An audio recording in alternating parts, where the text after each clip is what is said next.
my beautiful people out there? Welcome to another episode of Burgess&Son Podcast. I am Zay for life, and this is Burgess, and we are Burgess&Son, father and son, like father and son. Welcome to another episode. How you doing, Mr. Keith? Doing wonderful. How are you? I'm good. How was the week? Pretty uneventful. Yeah. Next week should be better for you. For me, this week has been kind of a little bit, not stressful, but I've been trying to rush it because WrestleMania this weekend. Can't wait for that. Tune in, kids. I will tell you about it again next week on the next week episode. Next week is going to be important for you, like I said, because I think you know what we got next week happening, right? What do we got happening next week? I think it's a little thing called the draft, maybe. The NBA draft. Not quite. The NFL draft. Yeah, there we go. Two different sports. Yeah. One you play on hardwood. Yeah. Football on hardwood would be crazy. NFL draft. Well, that's where we're going to start off today. What are you thinking about the NFL draft this year? I think it's a little bit weird this year, to be honest. One thing that's baffled my mind is that there haven't been any first-round trades yet. That's crazy to me. And we're like, a week? Less than a week. And it's just madness. Everybody has their first-round pick. Yes. No movement yet. I doubt it stays that way. But for us to be this close and everybody is picking exactly where they were originally slotted, it's mind-boggling to me, including the number one overall pick going to your Tennessee Titans. What do you think about that? I think it is well deserved because we sucked enough. No question about that. No, but I'm scared but excited. I'm scared because we have been in position, not as number one picks, but in position of having a top 5 pick before, and I don't count Marcus Mariota as a total bust. I think he helped change our culture a little bit, not like we wanted to, but outside of him, I mean, anytime we're picking in the top 5, it's a disaster. I feel like the latest one I can say top 5 that was real disaster was Isaiah Wilson, the offensive lineman from Georgia. Didn't even touch the preseason field. Like, it was our top 5 picks has always been trash, and that's why I'm scared. But I'm happy because of the potential that we have, and we actually need a quarterback. So you go get a Cam Ward or a Shedeur Sanders, which I think we're going to pick. Like Cam Ward, did you see his live the other day? Cam Ward? Yeah, so he was live playing Fortnite, and he literally was like, people asking like, who is your top wide receivers in the game and top running backs in the game? He's like, yeah, my top receivers are, Justin Jefferson, Jamar Chase, Calvin Ridley, and Treylon Burks. Excuse me? He knows what to say. And then like top running backs, he had Tajay Spears and Tony Pollard in those. And I'm just like, bro, yeah, he's coming to the Titans. And it's no question. They done told him. They told him. Yeah, he knows. And that's what's kind of making me excited. Now looking at his intangibles, looking at everything about Cam Ward. Me personally, I love Cam Ward. Like, don't get me wrong. I would love Shedeur for the revenue he would bring in as far as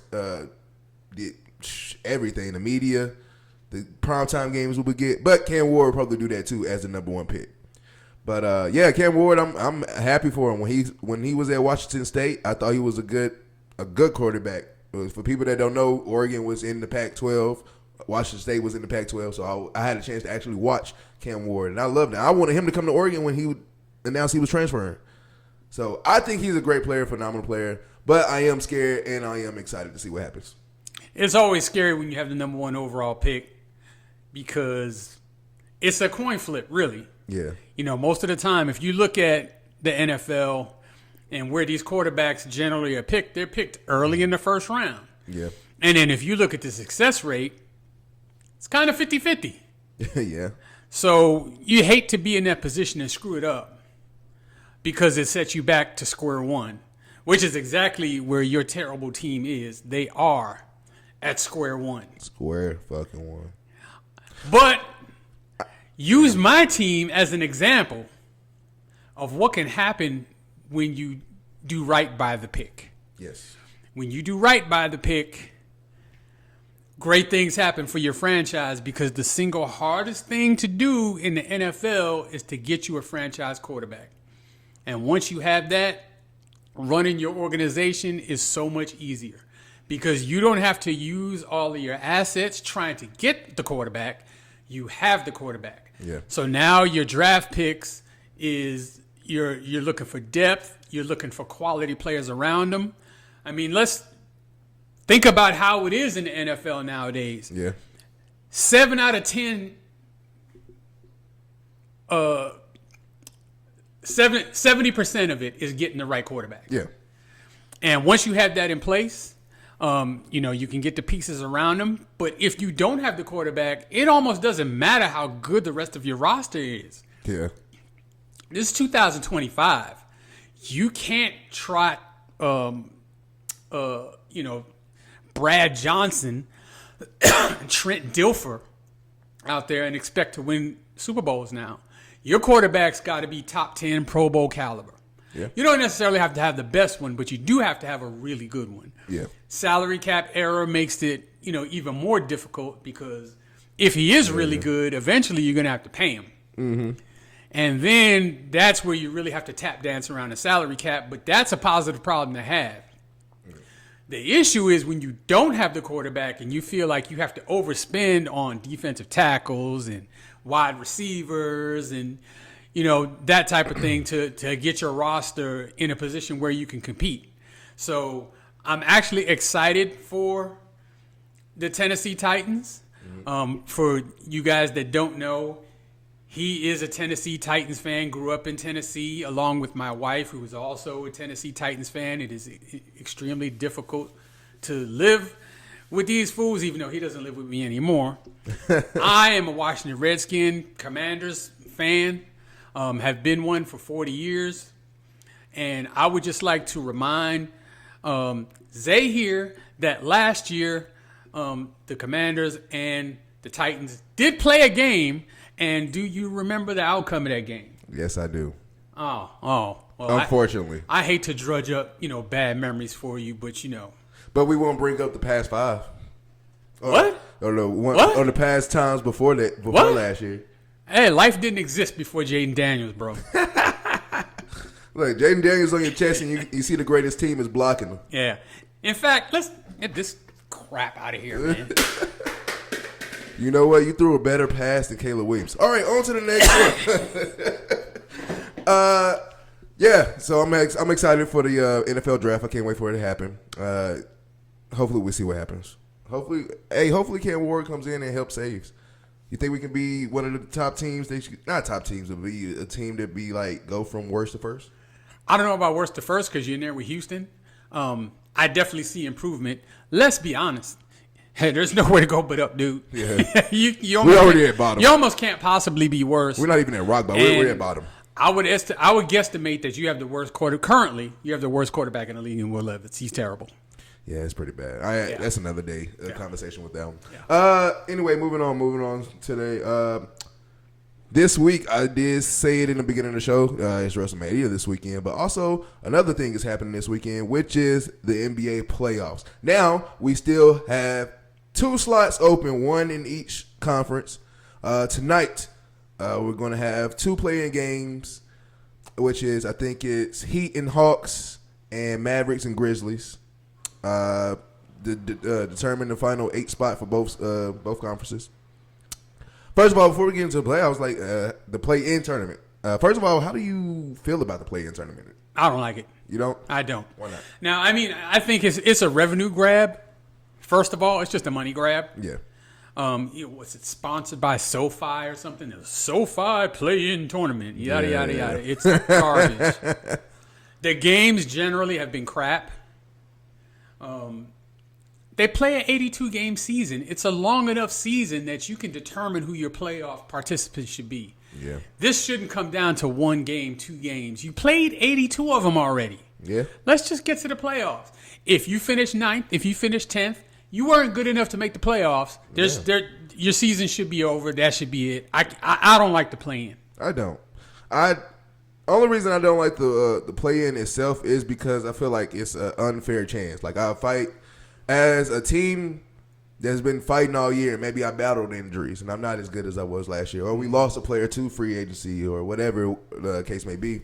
Maybe we're not that good, and so we might have a little fall off. Maybe we was number 2 last year, but maybe we're creeping in number 7, 6 or 7, or 7 and 8.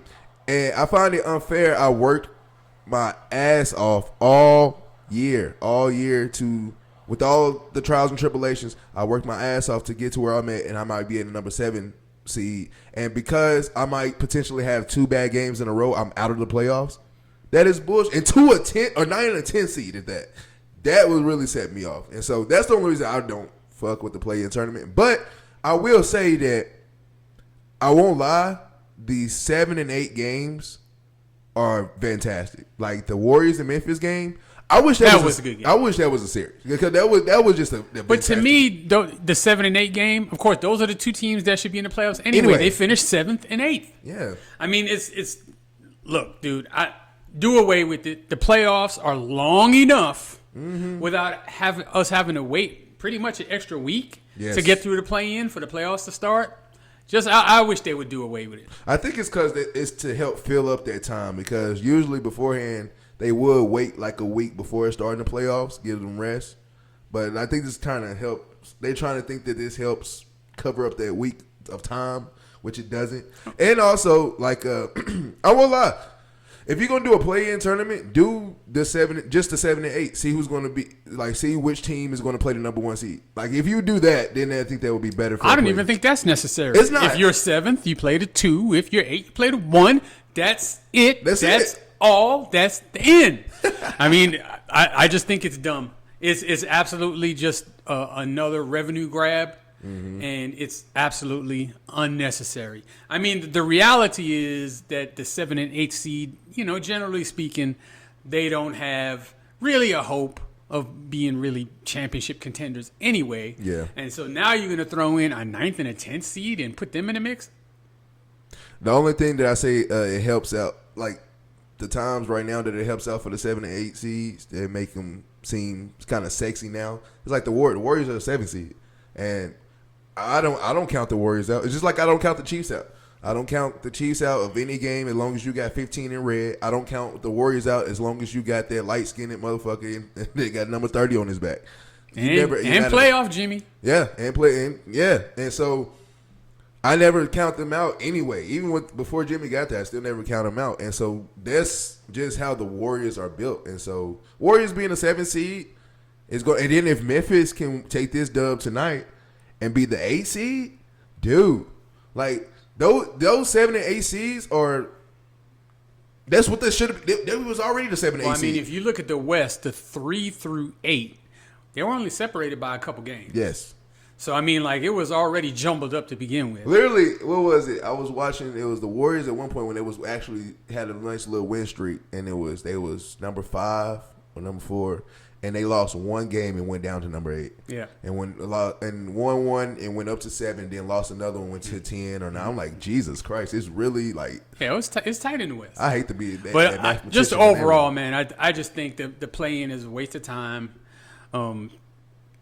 It's got to go, man. Start the playoffs already. Just get rid of it. I would also be in favor of just shortening the NBA season anyway. Just make the NBA season about 65 games.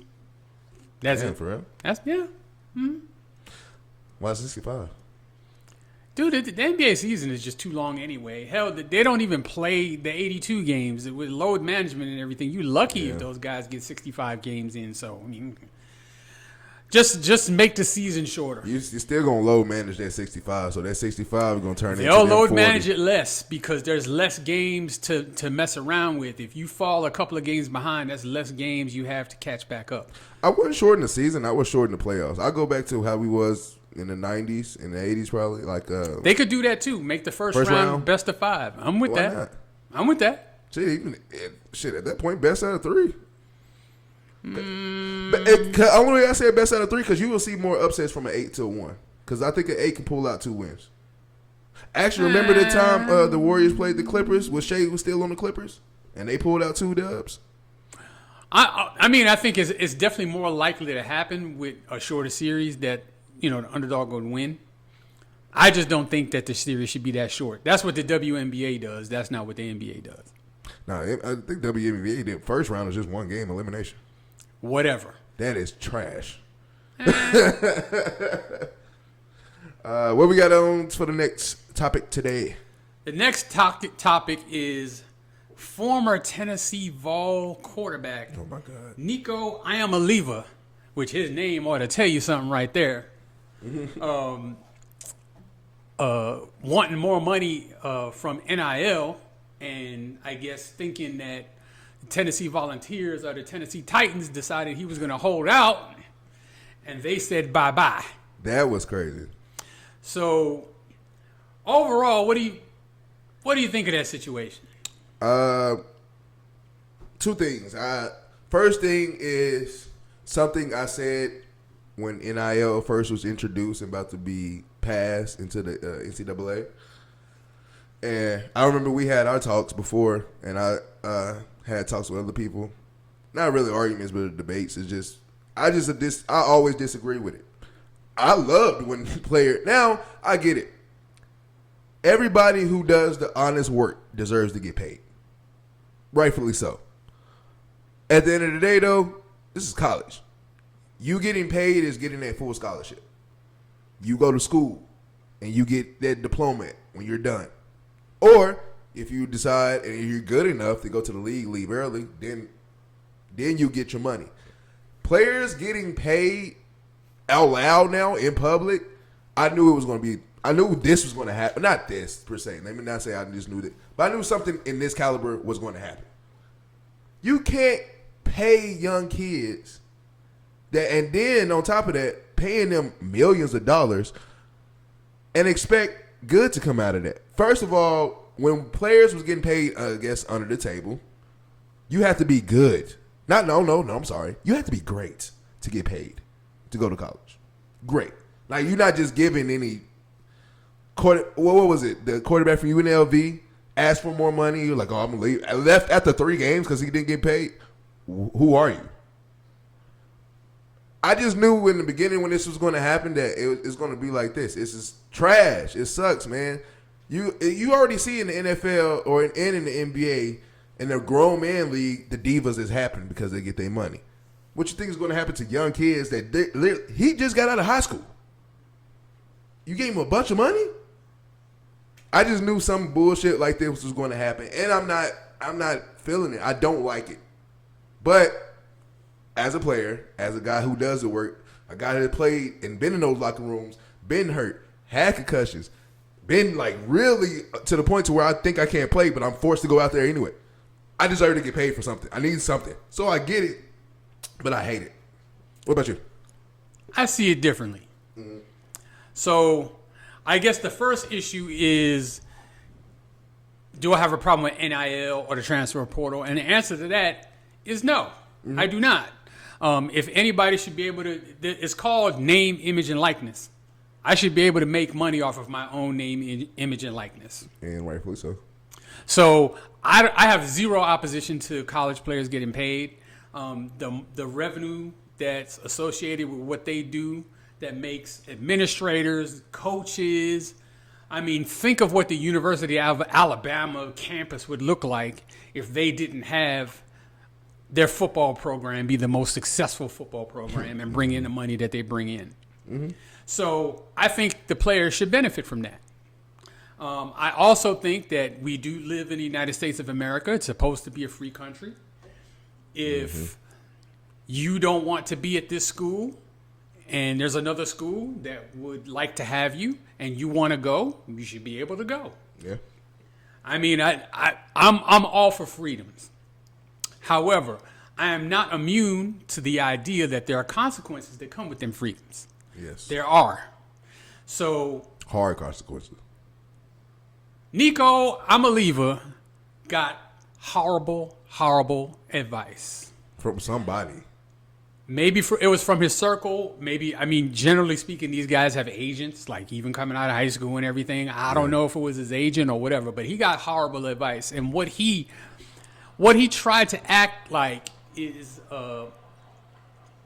like he was a pro player with leverage over the franchise. Like, say, for example, Patrick Mahomes was unhappy with his contract. and he says, you know what? I'm not playing until we address my contract. Different situation. Patrick Mahomes, proven winner, First of all, is in the professional league. Makes $40 to $50 million a year. The coach doesn't even get anywhere close to what he's making. Exactly. So when the owner finds out, the owner's like, hey, that's Patrick Mahomes. You better make that right. So there's concessions a lot of times that management makes for players in the pro leagues. But now we're talking about college. We're talking about college here. So he was getting $2.5 million. He wanted $4 million. The coach probably makes 8 to 10. If that. And those guys have egos. They're not just going to take shit from you because you want to give them shit.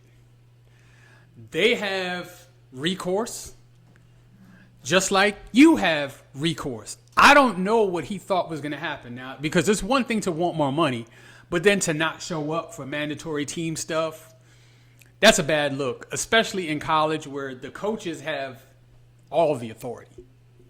All the authority. They're not going to the AD and saying, oh, what should I do? What should I do? No, they're going to get rid of you. For real. Quick as fuck. And I don't know how he didn't foresee this as a possibility. Now, of course, maybe he just did this as a ploy to get out because he didn't want to be at Tennessee anymore. Who knows what his real reasoning was? At its core, I don't have a problem with NIL. I don't have a problem with transfer portal. Mm-hmm.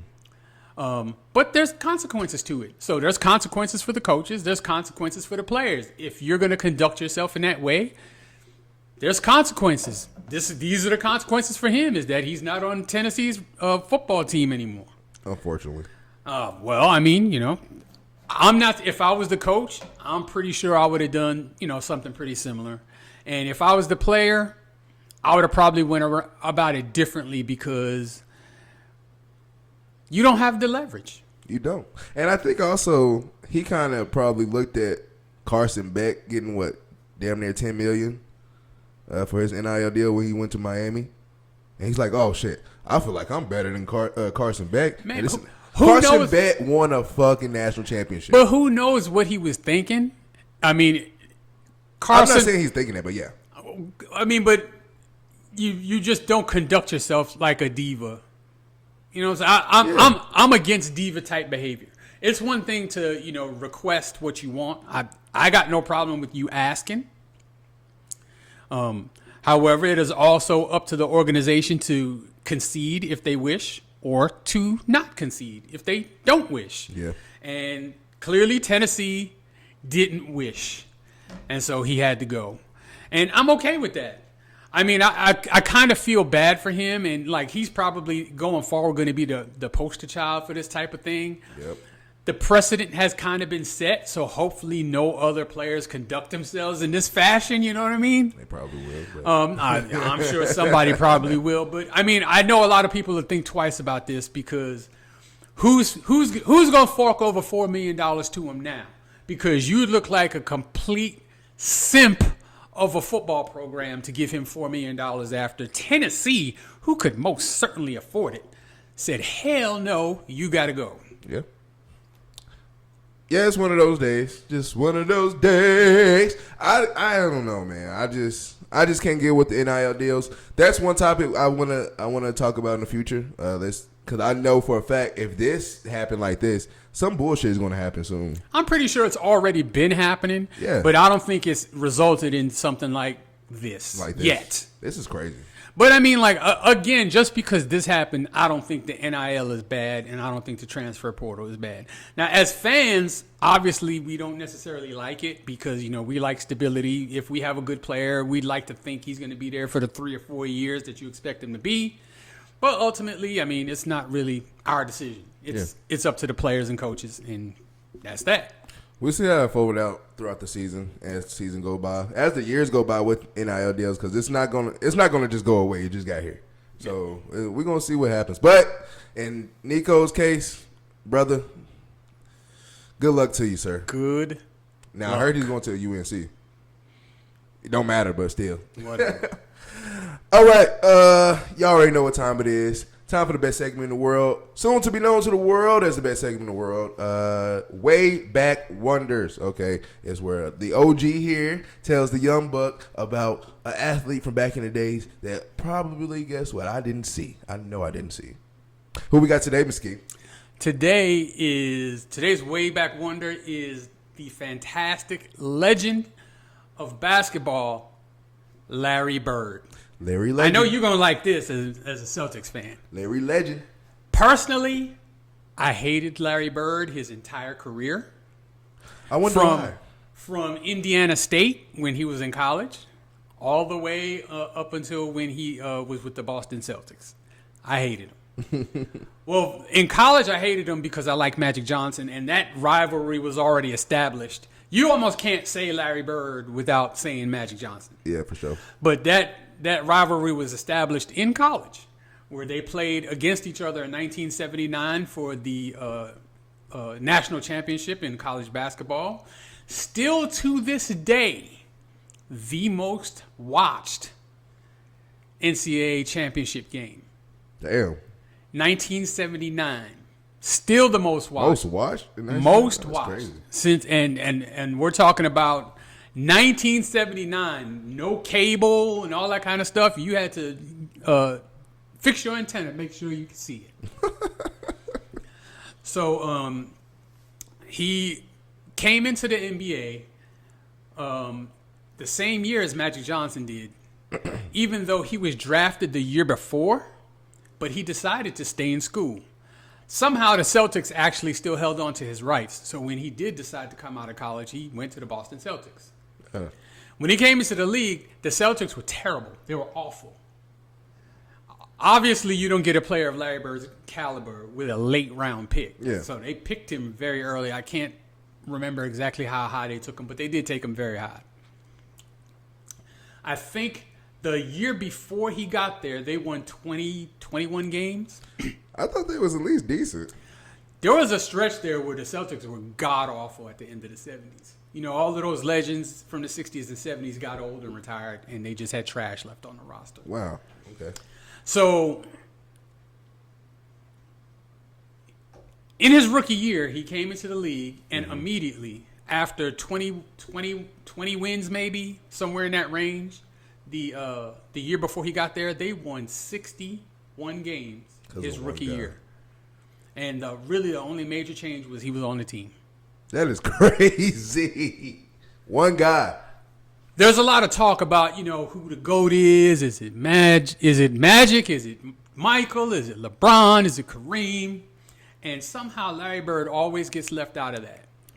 And he should not be. You said it, I didn't. He can't be left out of it. Even at small forward, you can make arguments about him being the best small forward that's ever played. For his career, he averaged 24, 10, and 7, I think.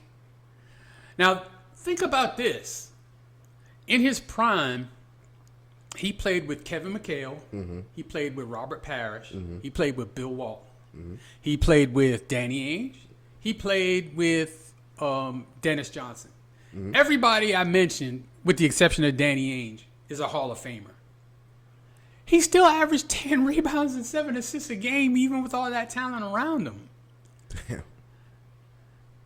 He was an absolute dead-eye shooter. And he could score any way you wanted him to. He could go inside and score. He obviously a great shooter. He could get in the lane.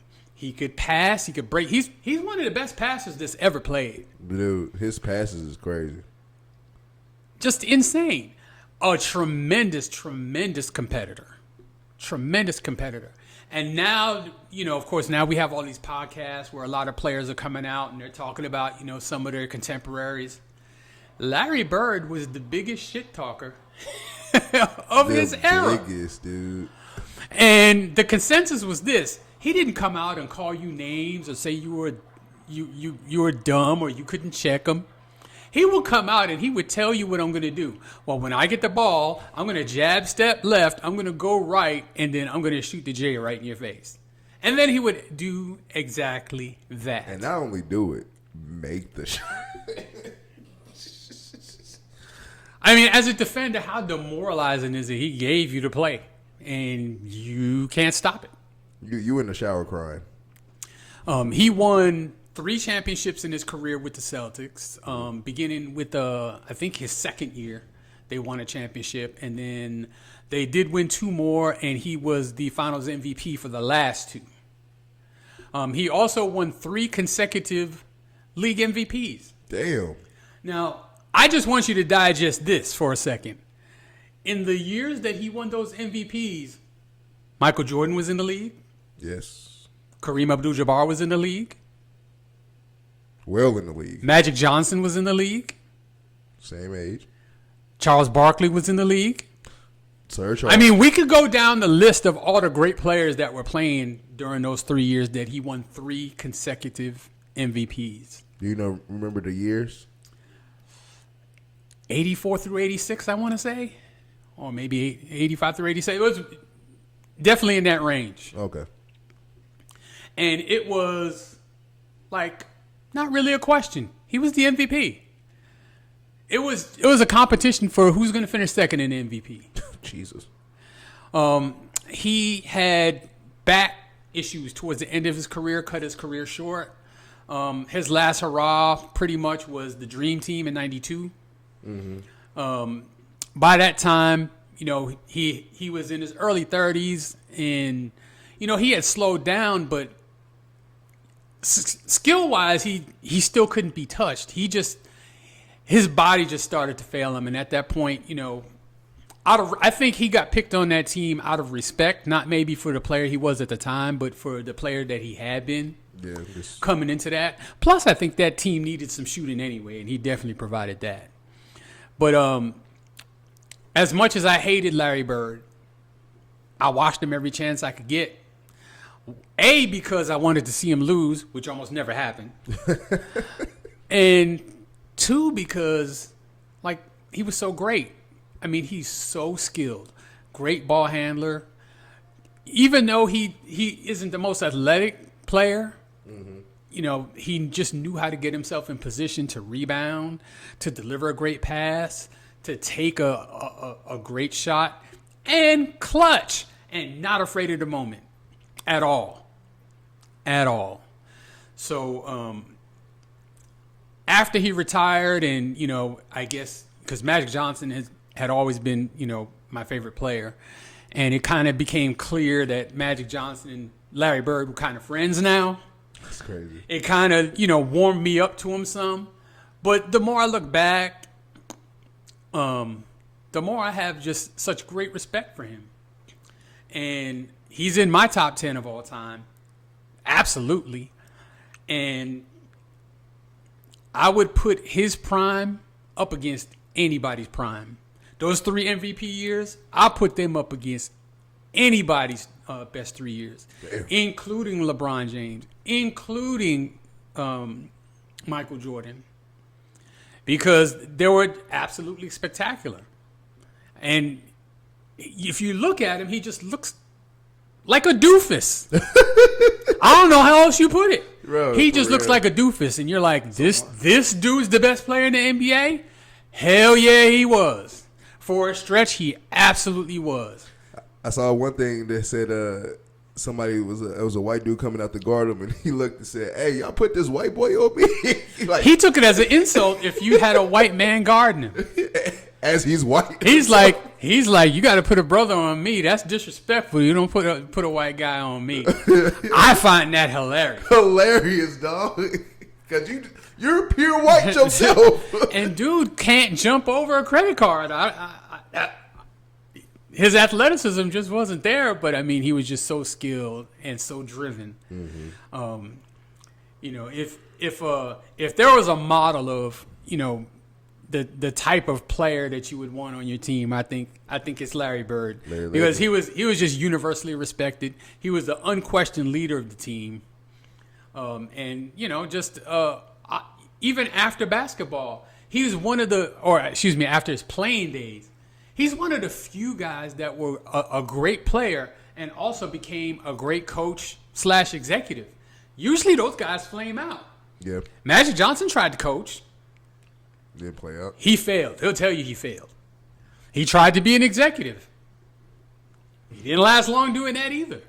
Michael Jordan might have been the worst executive that's ever lived. Oh, my God. Horrendous. But Larry Bird was coach of the year. I believe he was executive of the year. I mean, he's just at every level that he's touched in basketball, he's been successful. And I have the ultimate respect for that. Even though I didn't appreciate it when he was playing, I absolutely appreciate it now. Yep. And that is today's way back wonder. Always good, always great with the way back wonders. I love it. Larry Legend, everybody. And you know I was going to like that one too. Yeah, I know. Like I always do, questions after this, after the way back wonders. First of all, I would like to just play a little scenario game. Larry Bird played for my favorite team in the Celtics. My favorite player, I have been liking this player for a very long time, Kevin Durant. Of course, team-wise, Larry would easily lead a team to a championship before Kevin Durant, in my opinion. But one-on-one, and we know both of them are lethal when it comes to scoring. Lethal. Who are you taking? KD versus Larry Legend. In one-on-one, I take KD. But basketball ain't one-on-one. It's 5-on-5. It is. And I think that Larry Bird was just a much better player. So if you factor in passing and rebounding, Kevin Durant can't touch him. Yeah. So, one-on-one, it's basically who's the best scorer, right? Mm-hmm. Or maybe, I guess defense obviously plays a part. But generally, it's who's the best scorer. The best player is Larry Bird. Yeah. Okay. I love that one. Yeah, that's all I got. I just wanted to ask that question about KD. But yeah, I love that one. That was a good one. Y'all already know what it is. Last segment of the day is the list of the week. List of the week. And the list of the week today, we have top 5 villains of all time in the sports world. Yes. So I stewed over this one for a minute. So let's go ahead and get into it. We in order this week? What's that? We in order? We're in order this week. Okay. Yeah, because number 1 is whoo-wee. We got to hear this one. But number 5 is Conrad Dobler. Okay. I know you don't know who he is because he played in the 60s and 70s. Oh, Jesus. He was a guard for the Cardinals in the NFL. Okay. Dirty. And he'll tell you he's dirty. He will tell you he's trying to hurt people on the field. God damn. He admitted it while he was playing. He admitted it after he was playing. They would poll the NFL players every year on who the dirtiest player is in the league, and he would win every stinking year. Mm-hmm. And not only was he proud of it, it was actually his goal. He wanted to be determined the dirtiest player in the league. And he was. Back then, the NFL, wasn't as clean with some of those rules that they have today. So, you can go after kneecaps. Yep. Engagement with the blocking, with the high-low. Yeah. They're allowed to do that then. Damn. The chop blocks and all that shit. Yeah. But he was the guard. So he wanted to go low. Yeah. Like, that's unheard of today. There's no guards going low unless it's a tush push. Yeah. He wanted to go low. He wanted to take people's knees out. He wanted to hurt people. Damn. He actually, so much. I challenge you guys out there who are his age or around his age, people my age know. Look him up. Conrad Dobler. Conrad is a crazy name. Crazy name. I'd be mad trying to hurt people too if my name was Conrad. Number 4 is a name I know we all know. And it's in the NBA world, and it is Bill Laimbeer. Ooh, bad boy. So the Bad Boy Pistons, when you think of the Bad Boy Pistons, there's like 2 guys you really think of. It's Bill Laimbeer and Rick Mahorn. Mm-hmm. Rick Mahorn was just kind of known as the enforcer, but he wasn't necessarily dirty. He was more of like the protector. Like if you tried to go after one of his guys, you was gonna have to deal with Mahorn. Mm-hmm. Lambier was the guy that was just gonna put you in a sleeper hold if you came down the lane. Like for like no reason whatsoever. He was just gonna try to beat you, kick you, smack you. People my age again know about Bill Lambier. He was pretty dirty. He was pretty dirty. And he tried to deny it. He just said, oh, I'm playing hard. Of course, the dirty player says that. Yeah, but I mean, there's a line that you cross between playing hard and being dirty, and he crossed that line a lot. Yeah. All right, so going on, number 3, back to the NFL. Okay. And this is a player I actually used to like coming out of college. I liked him a lot. Is Ndamukong Suh. Ndamukong, I can't even say his name. Ndamukong Suh. There you go. I love Ndamukong Suh. I still do. Dude, that's a dirty motherfucker, bitch, dude. Bro. Oh my God. Stepping on people's crotch, stepping on people after the play, like just dirty. Now, when he was in college at Nebraska, I mean, he was dominating. He was like the best defensive player in college.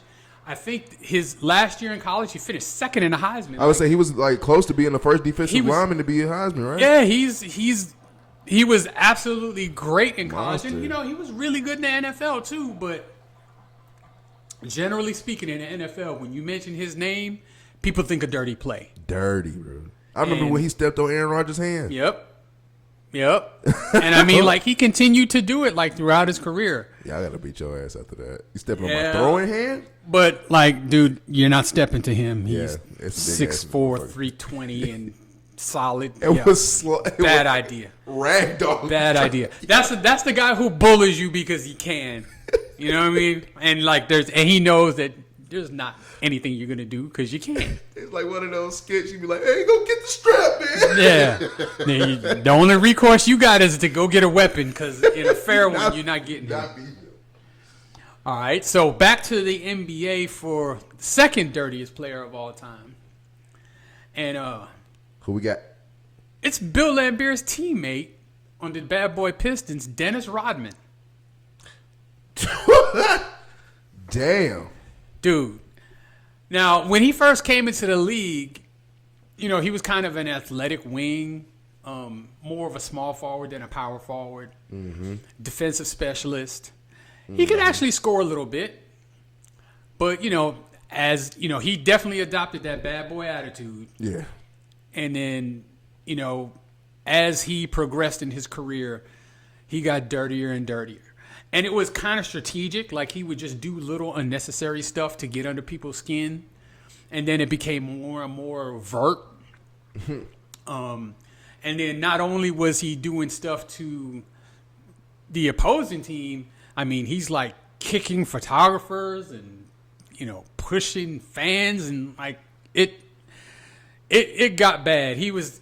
The only person who seemed to be able to rein him in at all was Phil Jackson and Michael Jordan when he was with the Bulls, and he still was, just an agitator. Hard-headed, but yeah, just an agitator.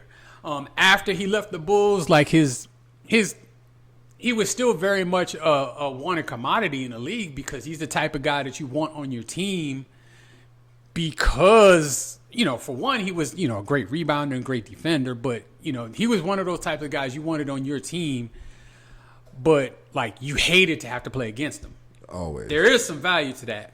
But I believe he took it over the top. He would get into it with his own teammates. People questioned, his desire to even really play the game. I mean, a lot of his antics are absolutely notorious on and off the court. And I got him at number 2 as the all-time villain. But Dennis Rodman is not number 1. Who we got at number 1? At number 1 is actually not an athlete. It's a boxing promoter. And if, by me saying boxing promoter, you said anything besides Don King, there's something wrong with you. Don King may be the dirtiest individual that's ever walked the face of the planet. A boxing promoter is your number one villain? He has destroyed more lives than Hurricane Katrina. I swear to God. Wow. What the fuck did he do? Dude, he's just dirty. He's dirty. So he basically controlled boxing for a period of maybe 15 to 20 years.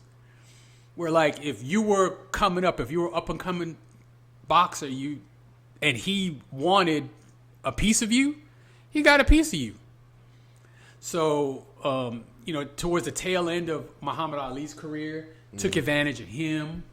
He took advantage of lots of boxers. Took advantage of Mike Tyson. God knows how much money he stole from Mike Tyson. He would sign these fighters to these ridiculous deals, force them into these fights that they didn't even want to fight. It's believed that Mike Tyson, who made couple $100 million in the ring in his career, that his fortune was basically stolen by Don King, who has done the same thing to many fighters. Wow, many fighters. Even Muhammad Ali was wrapped up with Don King and suffered some losses. Like I said, he was extremely powerful, very very powerful, and he did put together a lot of super fights.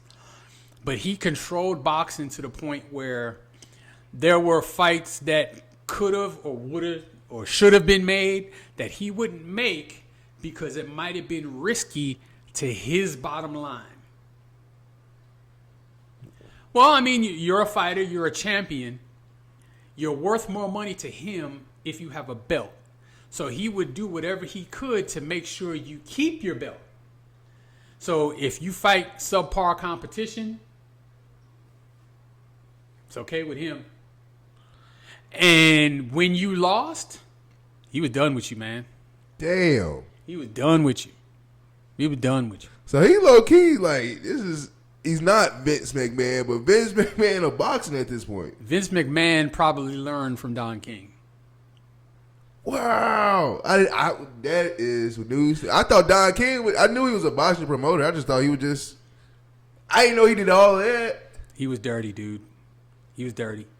What? Yeah. Oh hell no! Oh hell no! Yeah. He's been involved in a bunch of lawsuits. He's. Wow. The one thing I will actually have to give Don King credit for is that he's never actually had to. I don't think he's suffered any major court losses because of some of the stuff that he's done. So he knew the game, I guess, better than everyone else and took full advantage of it. And I guess, some people will say, oh, does that make him a villain? In my eyes, yeah, it does. Damn, yeah, that's crazy. When you take advantage of my heroes, and Muhammad Ali was certainly my hero. Yeah. And then Mike Tyson, when everybody loved Mike. Yeah, everybody loved Mike. And dude, he ripped him clean, dude. This was a good top 5 list of the week this week because wow, I did not know that about Don King. Well, I mean, it is my job as your dad to educate you every once in a while. That's crazy. So I gotta put you in the know on some things, especially since some of these things can apply to your life, and I don't want you to repeat some of these mistakes. Yeah, appreciate that. But right now, I'm going to bring up something that's near and dear to both of our hearts. Mm-hmm. April is Autism Awareness Month. And Xavier's son, Xavier Jr., my grandson. Shout out XJ. Shout out XJ, we love you. Has nonverbal autism. Mm-hmm. It is a challenge for the family. We're not going to sugarcoat it. However, we absolutely love XJ. If I haven't said it to you recently, I'm proud of you, and I'm proud of your wife for all you're doing to make sure that XJ has the best life he could possibly have. Mm-hmm. One of the things that I want to make people aware of is that when you see a child acting out in public, before XJ, I'll admit I was part of this crowd. That kid ain't got no home training. If that was my kid, I'd beat his ass. that kid more than likely is autistic. Yeah. And one of the symptoms of autism is that they have a very difficult time processing their emotions, and their senses are extra sensitive, where they get overwhelmed by things quickly and easily that come easy to most of us. And so I just want to take this time to ask just the general public, to be aware of, autism, and to have some sensitivity to autistic children and also to autistic parents and their families, because if it looks difficult when you see a child having a meltdown in public, this is daily life for an autism family. Yeah. And even though it's a difficult thing for us, Yeah. we wouldn't have it any other way. Oh, yeah. And just speaking from my perspective, one of the things that having XJ in my life has taught me is to celebrate the small victories. Yeah. As he does develop, slower than most children. And as an autistic child, he's very set in his ways about certain things. So it's difficult to get him to try new foods. It's difficult for him to acclimate to anything that's new and different to what he's used to.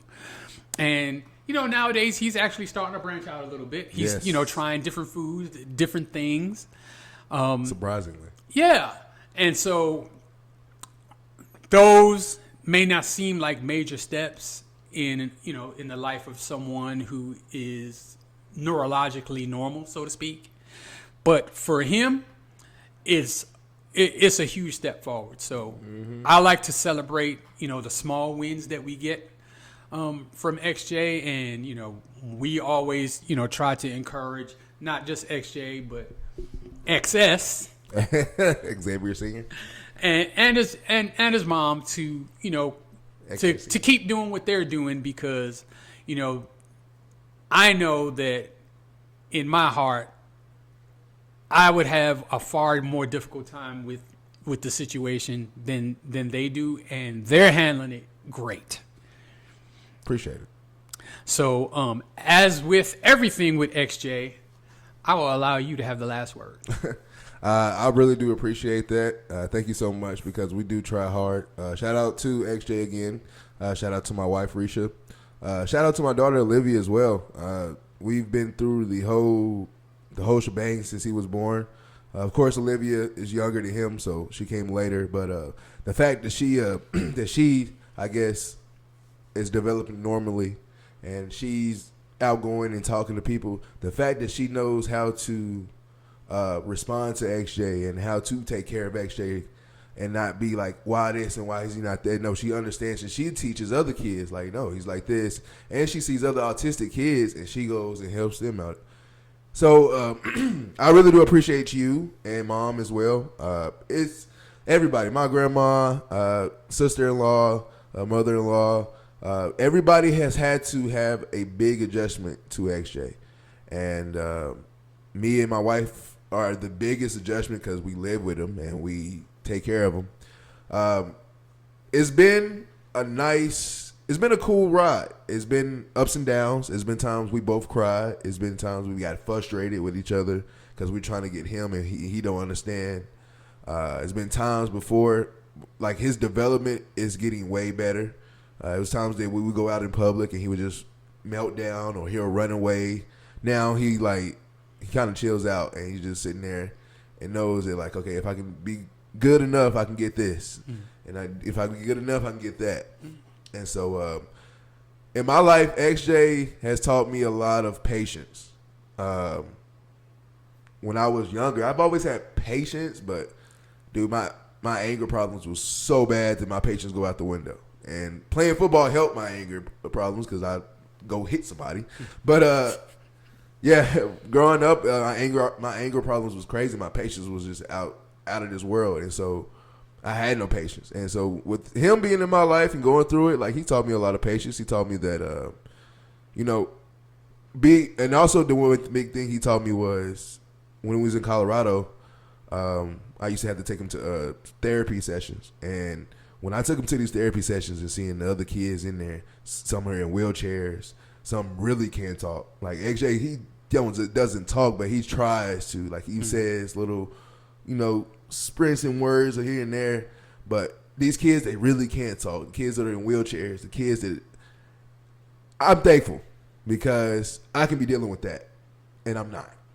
Some parent out there, with their child is alive, but would never hear their child say "I love you" or "mom" or "dad." And XJ has really taught me to love what I got right now and to cherish what I have right now. Not everybody has what I have, and I'm very lucky in my opinion. Yeah, he can be a struggle, but he's a great struggle. And thank you for bringing that up. Thank you for talking about that. I appreciate you again. I appreciate everybody who is associated with our life and XJ. I appreciate all the parents out there who are dealing with autistic children. Shout out autism families, man. Shout out to y'all. We're with you, bro. We are with you 100%, and definitely don't mind listening to people's stories because I love it because I have 1,000 stories I can say. But yeah, thank you guys again. Shout out to everybody with autism. Shout out to everybody who is taking care of people with autism, children and adults. Adults, guess what? It's adults out here with autism, so please be kind to everybody. Okay. Thank you guys so much for joining us. Burgess and Son, episode 5. Time for episode 6 next week, as we're going to be talking about the NFL draft as it's going on live, okay, and the playoffs are going to start. But until next time, thank you guys so much. We are out.